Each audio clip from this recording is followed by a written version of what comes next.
سلام بینندگان عزیز، شما برنامه اخبار آزادی را از استودیوی مرکزی رادیو مستقیما تماشا میکنید. گردانندگی برنامه امروز دوشنبه 17 دکبر را من عبدالله اشرف برداشت دارم. حالا مرور میکنیم به سرخطی موضوعهای برنامه. با وعده عفو به وطن برگشت اما بازداشت شد. مهتدی عبدالقادروف برادرزاده مفتی تاجیکستان سید مکرم عبدالقادرزاده را پس از بازگشت از عربستان سعودی به پیروی از مذهب ممنوعی سلفیه متهم کردند. جنایتکاران پگاندار از مهاجران کره تاجیک گوسفند قربانی ساختند. خادمان FSB روسیه به قتل 6 نفر مهاجر تاجیک ایبدار میشوند. شهرت پیشین گروه رقصی زیبا را برمیگردانیم. زیبا امینزاده در سن 70 سالگی دوباره به تمرین رقاصه های انسمبل زیبا پرداخت.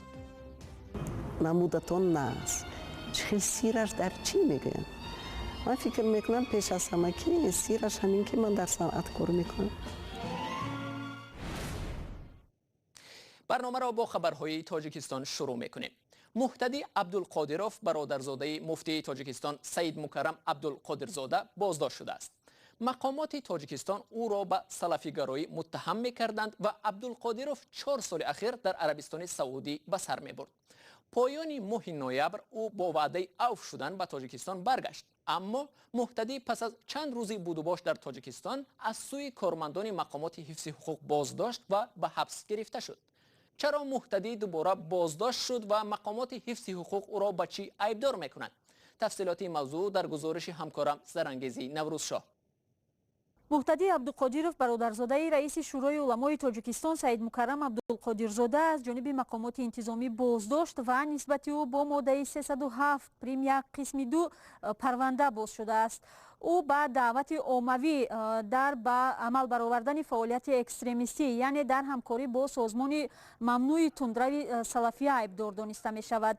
مهتدی عبدالقادروف در بازداشت است حالا و تحقیقات در نسبت او جریان دارد. یک منبع آگاه روز 17 دکبر به رادیو آزادی گفت مهتدی عبدالقادروف پسر برادر مفتی تاجیکستان سید مکرم عبدالقادرزاده روز 29 نوامبر زمان بازداشت شد که وزارت کارهای داخله پس از سنجش قضیه همکاری با سلفیه رهایش نمود. این منبع افزود خود همان روز او دوباره از جانب مقامات بازداشت و در نسبتش عیب اعلام کرده شد.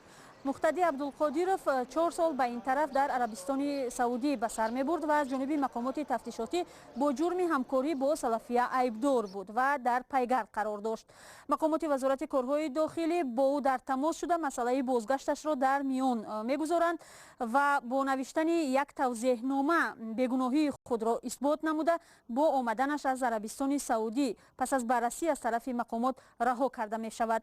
این منبع میگوید بعد بازداشت دوباره حالا مهتدی عبدالقادروف با وکیل مدافع تأمین است و از او حمایت حقوقی میکند. سید مکرم عبدالقادرزاده در صحبت با رادیو آزادی خبری بازداشت برادرزاده‌اش را تصدیق و یا تکذیب نکرد.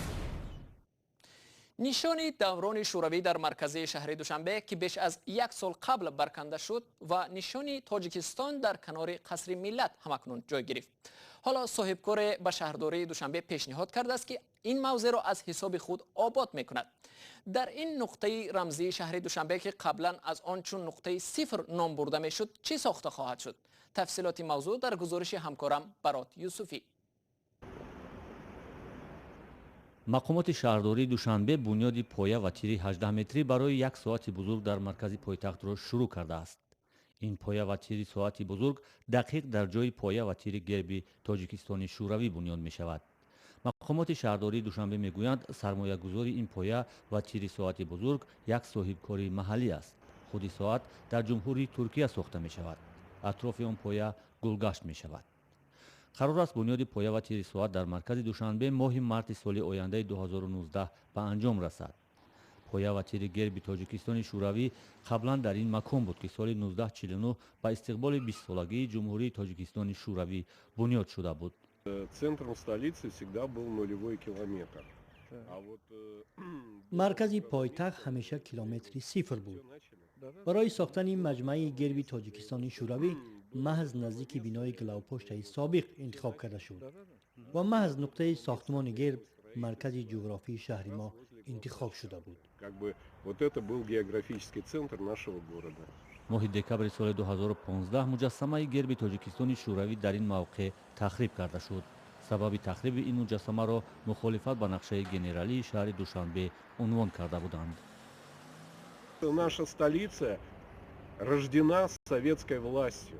Наша столица پایتخت ما زاده حکومت شوروی است. پایتخت ما زاده بنیاد دولت تاجیکستان شوروی است. با شرافت آن ما زندگی داریم و با شرافت آن پایتخت ما اینجاست. البته ضرور بود که مجسمه گرب کهنه را به پاس خاطر گذشتگانمان بنیاد شدن این دولت تخریب نمی‌کردند. да, о нашем прошлом, о создании этого государства. در ماه آگوست سال 2011 در دوشنبه در نزدیک میدان مجسمه اسماعیل سامانی مجمع گرب تاجیکستانی معاصر با بلندی 45 متر و میدان گلگشت بنیاد کرده شد. آن زمان پایه گرب شوروی نیز در این موقع خود استوار بود. در این موقع که حالا بنیاد پایه و تیری ساعت بزرگ بنیاد می شود و قبلا مجسمه گرب تاجیکستان شوروی بود، از سال 1934 تا سال 1949 مجسمه 4 متری یوسیف استالین یکی از رهبران مستبد اتحاد شوروی ذبح می‌داد. اکنون جای پای مجسمه استالین را پایه و تیری 1 ساعت مقرری عوض خواهد کرد. قتل مهاجری تاجیک برای ترساندن صاحبکاران در روسیه. دادگاه حربی منطقه اورال روسیه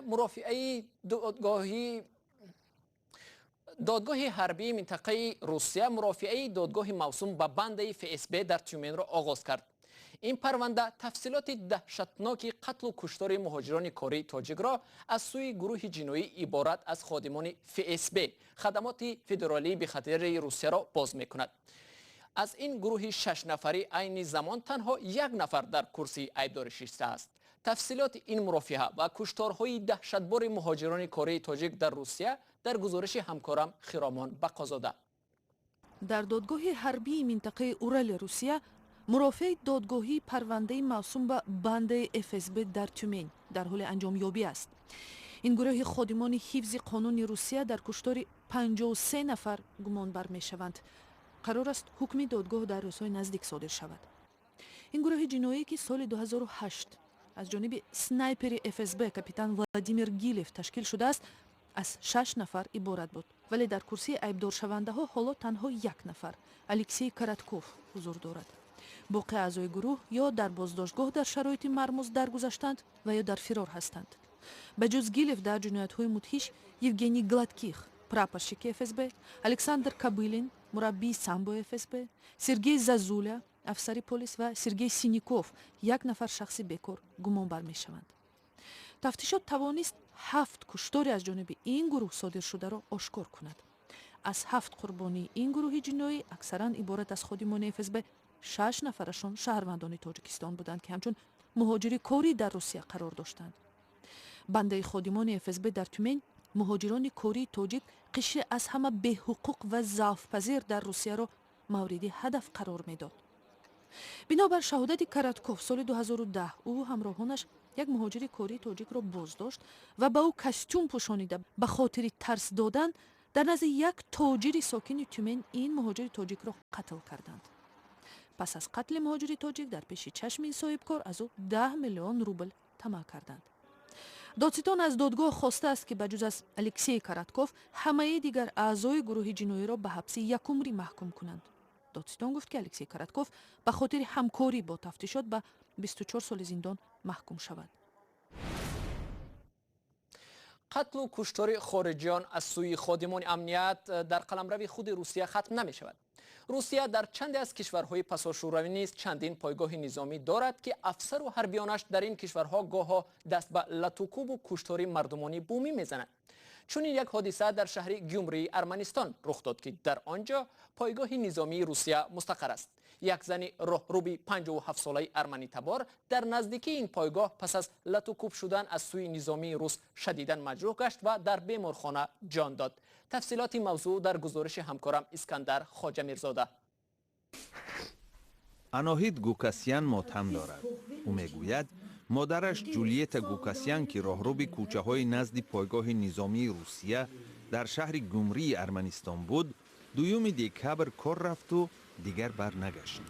او می‌افزاید با نگرانی به جستجوی مادرش برآمده بود. ماشین پلیس به نزدم آمده از آن یک افسر بیرون شد. او گفت میدانی مادرت را لطوکوب کردند. من به شفاخانه رفتم. اینقدر زده بودند که چشمانش سیاه و دیگر به خود مانند نبود. همان لحظه آرزو داشتم که کور شوم و این حال را نبینم. بعد چند جولیتا گوکاسیان از تأثیر لطوکوب جان داد. منصبداران ارمنی میگویند 11 دکبر یک نظامی پایگاه روسیه با اتهام کشتار گوکاسیان بازداشت شد. خبرگزاری اینترفکس نوشته است که نظامی متهم در کشتار را در محبس پایگاه نظامی روسیه نگه می‌دارد. دادستانی ارمنستان هم تا حال شرح نداده است که محاکمه این نظامی در دادگاه ارمنستان دایر خواهد شد یا نه. این کشتار بسیاری از ساکنان ارمنستان را به غضب آورده است، زیرا نظامیان پایگاه روسیه که سر از سال 1991 در این جمهوری سابق شوروی مستقر می باشند در چندین جنایت وزنین دست داشتند. سال 2015 هم سرباز قطاری ولیری پیرمیکوف 7 عضو یک عائله ارمنی و از جمله 2 کودک را به قتل رساند. محاکمه او را دادرس‌های ارمنی در داخل پایگاه روسیه گذرانیدند. پیرمیکوف به حبس ابد محکوم شد.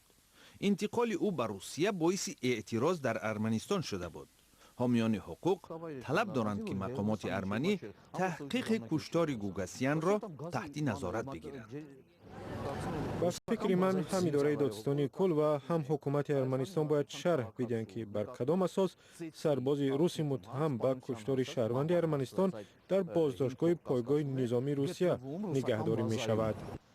تا حال معلوم نشده است که محاکمه لطوکوب گوکاسیان را که با مرگ این خانم ارمنی انجام یافته است کدام دادگاه بر عهده می گیرد.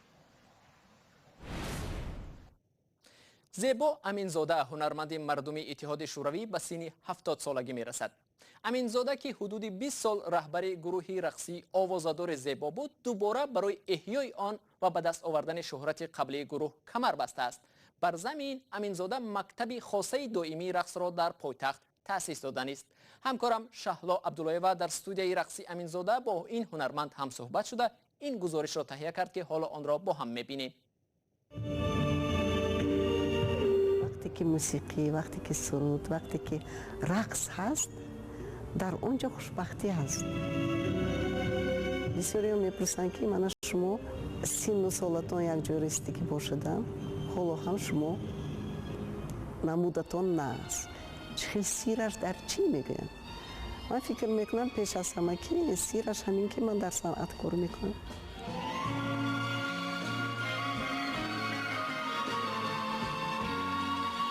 فقط کار، نه تنها استعداد. اگر استعداد باشد و کار نباشد، اگر راهی درست که نرم موفقیت نمیشود.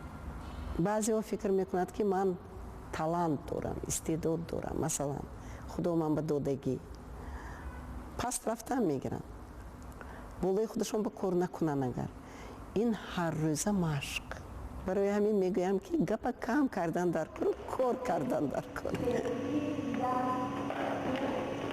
مثلا من می رقص نواره باز به 3 کروک اینها رقص بای میکنن، چرخ میزنن، این آسان نیست. همه این چی رو طلب میکنن؟ مهنت رو.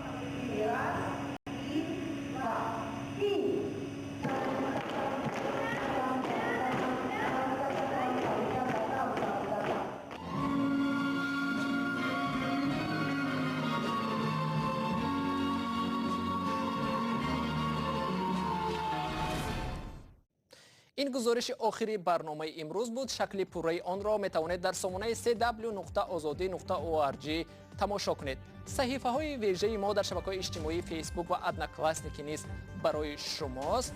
گزارش های ویدیویی را در صحیفه آزادی ویدیو، صحیفه ویژه ما در یوتیوب می توانید تماشا کنید. صبح پگاه شما را در نوید بامدادی منتظر هستیم. تا آن وقت خدا حافظی هر یکی شما.